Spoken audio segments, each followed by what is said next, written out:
What's up, guys? In today's episode, I go over the ultimate brutal half stack ever. Stay tuned.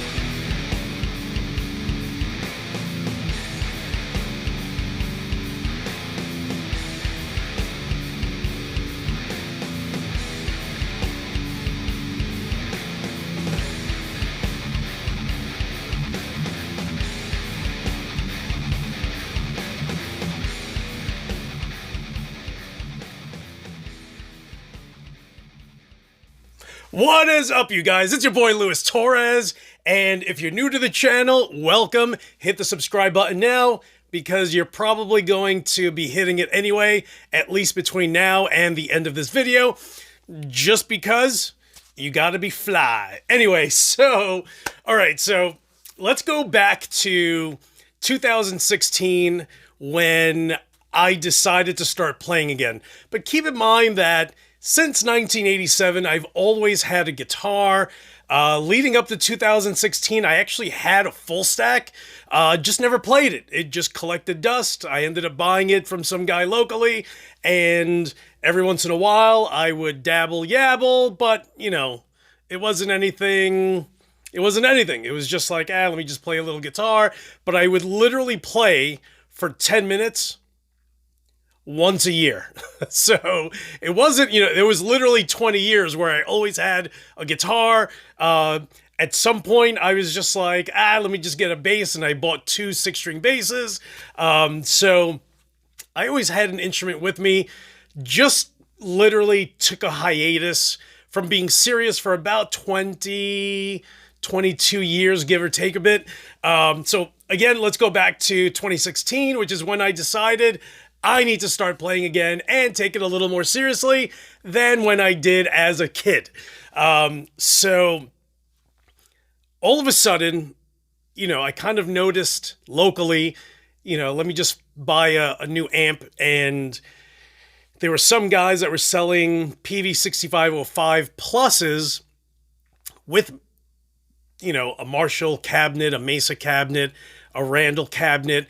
But for whatever reason, this PV6505 plus kept popping up. And I was just like, you know what? As a kid, I used to have a PV Classic 212, maybe around 1989, that I absolutely loved. It was my first tube amp, and it was sick. And, I kind of decided, all right, let me just get a PV. And of course, because the 6505 plus was the big deal, I was just like, I don't need a half stack. Let me just get the 112 combo, which I ended up getting in a giant box. I remember thinking, what the heck did they send me? Because I ordered it, and it came directly from PV. And, and that's how I currently have my PV 6505 plus 112. But I actually removed the Sheffield 112 speaker and replaced it with a Celestion V30 in there. So it sounds brutal. It's a complete amazing amp. It's voiced differently because of the V30. So I love that combo. But then I kept running into all these guys. Like, I guess there was a time period that I wasn't even around for, maybe 2000 to 2014, give or take a bit. So about that 14-year time gap, guys were literally using PV6505s, pluses for the most part, or 5150s. And they were all mixed matched with different cabinets. And I was just like, yo, why is everyone like that?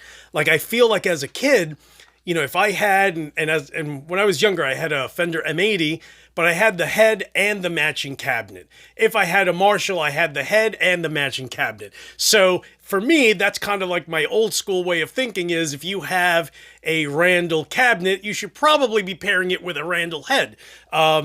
So here's everyone with a PV 6505, 5150, 6534. But they had it matched up with a Mesa. And for the most part, when it came down to the hardcore scene, which eventually was called metalcore.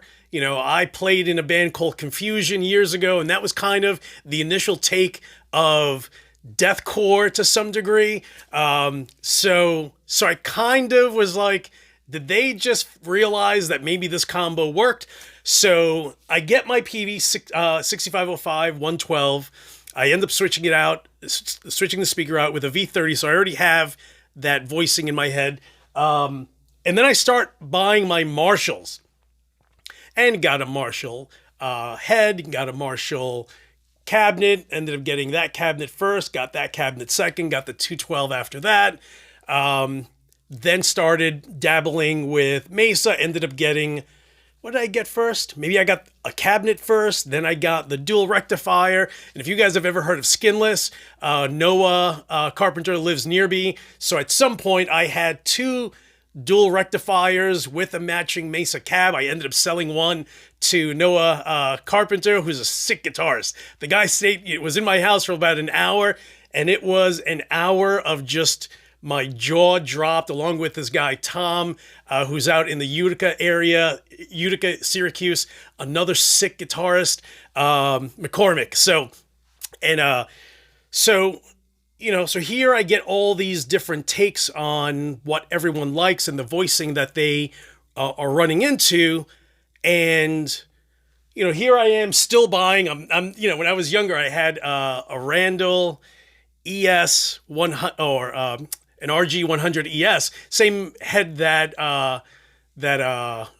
Jesus Christ, that Dimebag Darrell always used. So of course I started getting Randalls. I have a Randall 412 cabinet somewhere over here on the side. Then I go back to getting more PVs and getting more EVHs. So I literally have a collection. I think it's like 34 amps now. And you can kind of see the bulk of what I have. That starts there, loops around, like literally it's hitting the rafters. It's just about, there's my Soldano, which is the pink one up there. But it's crazy, dude. Here I have my Splawn 212. I have another PV 6505 right above it. The Engel Gigmaster 15. And of course my Joyo right up top. I still have amps tucked away. I have guitars everywhere. But here's the one thing. After going through all of these amps, the Chariot-tones, the Bogner, the Jet Cities, the Armored Amplification, the Laboga, Mr. Hector, after having all of these amps, and you guys, a bunch of you guys shot me messages, you're just like, is it this and that? And I'm just like, yeah, how'd you guess? He's just like, dude, because that's everyone has that combo or had at some point or another. And that is any, and this is, I say any because I have a bunch of these amps, and that's the PV 5150 6505 variant. Okay, that is the ultimate head that you can possibly buy. I'm telling you that one amp, you know, if you're into clean, God bless you. I think that's awesome. I'm not into clean.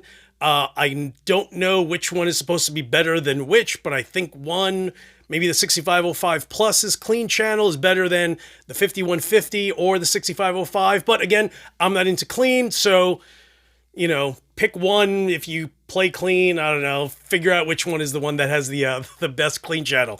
But the 6505, I'm sorry, the 5150, the 6505, where the heck, which is over there. Can you see it? No, it's the one on top of the Marshall. That's a 6505. That's a 6505 Plus. That's a 6505 Plus also. Dude, they just come up all the time in my area at ridiculously low prices, and I just have to buy them. So any of those PV 6505, 5150 variants, without question, is the best head. And of course, the Mesa 412 loaded with Celestion V30s. And I remember seeing a lot of bands like, dude, you know, if you lived through that era, then you've seen it. You've probably owned that head and cabinet combo. To me, it's just something that I kept noticing popping up with a lot of bands, a lot of, you know, touring bands, smaller bands, even in my area in upstate New York.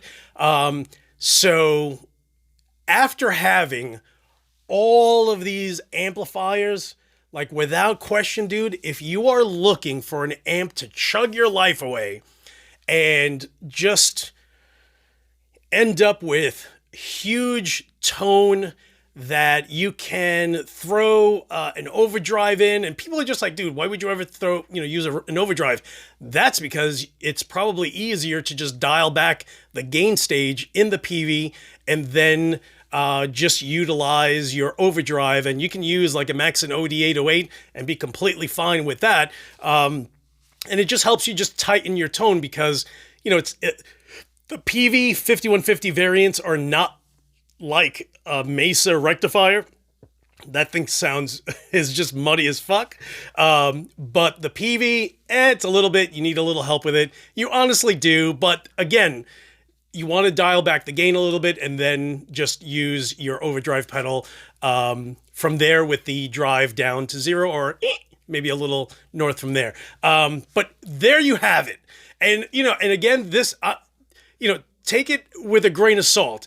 Keep in mind that I had a huge gap away from music, away from amplifiers, new guitars. I missed the whole recording thing. By the time I started playing, I felt like everyone knew how to record, and I'm like, how are you guys recording? And they're like, with our computers. And I'm like, how are you doing that? And at the time, again, same thing. I had such a, I was like Buck Rogers. I stopped at one point and then came out of a capsule years later, and I'm just like, what do you mean that there are programs and it's a drum and you can, create your own drums? But again, I cannot stress, and the interesting part is I run into guys sometimes and they're just like, dude, like, what's the best combo out there that you think is absolutely amazing? Like, to me, don't get me wrong, my favorite amp, without question, is my Bogner Uberschall paired up with my Mesa Celestion Mesa 412 with Celestion V30s. But for the price of the Bogner, you're going to spend like $2,500 just for the head. Whereas the Mesa 412 cabinets, I bought one for $400. I bought the other one for $450. I have another one that I bought for $200 with brand new V30s. I just literally have to re-Tolex it, but that is what it is. So the PVs, for the most part, I have 3 6505 pluses that I bought, one for $400 and two for $500. So literally, if you're looking for that kind of a pairing, you're going to spend under $1,000 and you'll be set literally for life. You can play anywhere. You can voice it. So it's similar to the Uberschall. You can voice it. So, you're not going to get that Mesa tone or even the a Marshall tone, but you can be in that ballpark. But if you're playing heavy, Marshalls are great. Mesas are great. But you have PV. Like, dude, like that's, for the most part, if you're just, on a tight budget and you want to just go balls to the wall, like, bro, like legit, the 5150, if you can find them relatively inexpensive, get the 5150, get a 6505. They're voiced a little differently than the 6505 Plus, but even those are completely insane and sound great also. So guys, again, don't roll your eyes. If you played guitar straight through 2000 to about 2014, you're probably watching this saying, I know that combo. I've known that combo for 20 years. But just know that there are guys out there that, aren't looking and haven't looked for amps in years, and this is kind of something for them to, and there are a bunch of guys who are in their 50s like me who, we kind of took a little hiatus. We were kind of dope back in the day, in the 80s and early 90s, and then life just comes in, you get married, you buy a house, and all you guys in your 20s and 30s, early 30s, if you haven't purchased a house yet, you're going to understand the lack of time you will have in your life and in playing once you're older and you're my age, and everything else kind of jumps into place. So here's one thing that's new. That is the Eclipse Deluxe, or the EC1000 Deluxe. And this will be in a video, and this actually has Seymour Duncan JB's with the abalone binding around, abalone inlays, and abalone LTD, and the deluxe with ESP locking tuners, neck through, or set neck, right? And it actually feels good. I'm probably just gonna throw on new pickups. New strings, oil the frets, clean everything off, and maybe consider putting new pickups on that, but we'll see. But it actually sounds brutal, so stay tuned. Guys, thank you so much for watching. If you haven't subscribed, again, hit the subscribe button. And as usual, I will talk to you guys soon.